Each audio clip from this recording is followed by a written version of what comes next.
మాచూరు మాకవరం గ్రామాలలో జరిగిన ఎన్నికల ప్రచార సభల్లో కొనతాలతో పాటు దాడి రత్నాకర్ కి ప్రజలు ఘన స్వాగతం పలికారు।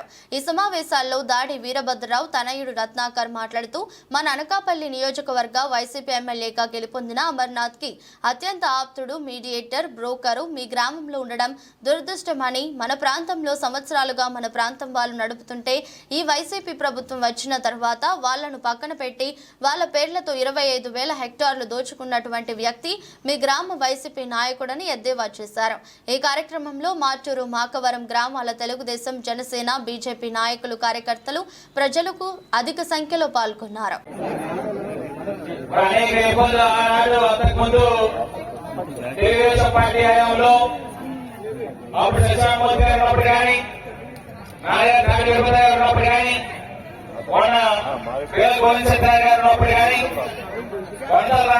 మంత్రిగా ఉన్నప్పుడు కానీ అభివృద్ధి కార్యక్రమాల మీద దృష్టి పెట్టి పరిపాలన చేశారు। వైఎస్ఆర్ పార్టీ ఎమ్మెల్యేగా, మంత్రిగా గెలుపొందిన అమర్నాథ్ కి అత్యంత ఇష్టమైన బ్రోకరు, మీడియేటరు ఇక్కడ మీ ఊరు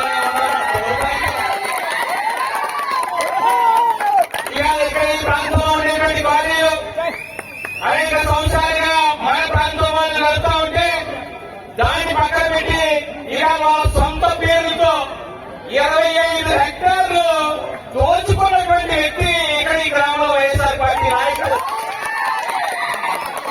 అంతేకాకుండా అంతకన్నా నీచమైన, హేయమైన చర్య ఏంటంటే ఇక్కడ మన క్వారీలో కష్టంలో ఒక యాక్సిడెంట్ జరిగితే ఆ యాక్సిడెంట్ లో ఒక మనిషి చనిపోతే ఆ మనిషికి క్రషర్ వారు డబ్బులు ఇచ్చి సెటిల్ చేసుకుంటే మీరు సెటిల్ చేసుకుంటే ఎలాగా?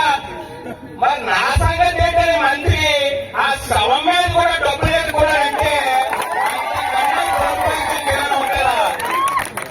ఎక్కడైనా ఎవరైనా చనిపోతే ఇంకో 3 లక్షలు 4 లక్షలు ఎక్స్ట్రా ఇవ్వండి చెప్తారు। ఇక్కడ అలా కాదు, చనిపోయేవాడికి అందించడం మాకు అనవసరం, మా సంగతి చూసేయండి చాలు అని చెప్పి శవాన్ని కూడా చూసాం। మరి ఇక్కడ గ్రామ సభలు, మరి ఇవరకు గ్రామ సభలు అంటే గ్రామంలో ఉండేటువంటి ప్రజలందరూ వచ్చి గ్రామ సభ నిర్వహించేవారు, మీ అభిప్రాయం తీసుకునేవారు। ఈ 5 సంవత్సరాల గ్రామ సభలు ఏ విధంగా జరిగామా? పోలీసులు అందరూ వచ్చి మీరెవరో మాట్లాడడానికి వీల్లేదు, మంత్రి గారు చెప్పారు, ఆ పేరు చెప్పారు, ఆ పేరు చెప్పడానికి ఇంక్వైరీ ఇచ్చేయాల్సిందే అని చెప్పి ఇవాళ బలవంతంగా ఇవాళ ఇంక్వైరీలన్నీ రాసుకునేటువంటి పరిస్థితులు మనం చూసాం। కాబట్టి ఇటువంటి పరిపాలన ఇవాళ మనం కూడా మన పేర్ల మీద ఉండేటువంటి పొలాలు, మన పేర్ల మీద ఉండేటువంటి భూములు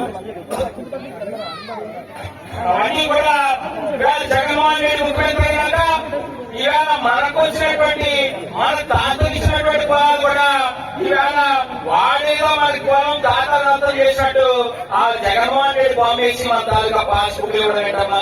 ఎక్కడైనా అర్థం ఉందా?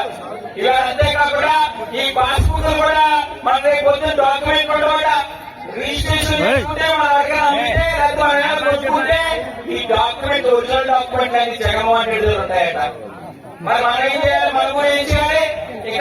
ఇక్కడ ఉండేటువంటి బ్రోకర్ లాగా కొంతమంది బ్రోకర్లు అయ్యారు, ఈ భూములు కూడా లాభం చెప్తారు, మన భూములు కూడా। ఇవాళ సర్వేలో చూసాం మనం ఏమైందో, ఈ సర్వేలో 1 ఎకరా భూమి ఉంటే 50 సెంట్లే మన పేరు మీద రికార్డు చేశారు, 20 సెంట్లు ఎక్కడ పోయిందో తెలియదు। 2 ఎకరాల భూమి ఉంటే 30 సెంట్లు లేదట, మరి దాని భూమి ఎక్కడ పోయింది? భూమి మన దగ్గరే ఉంది, భూమి మనం సాగు చేసుకుంటా ఉన్నాం। మరి మన భూమి మనకు కాకుండా ఈ భూములన్నీ కూడా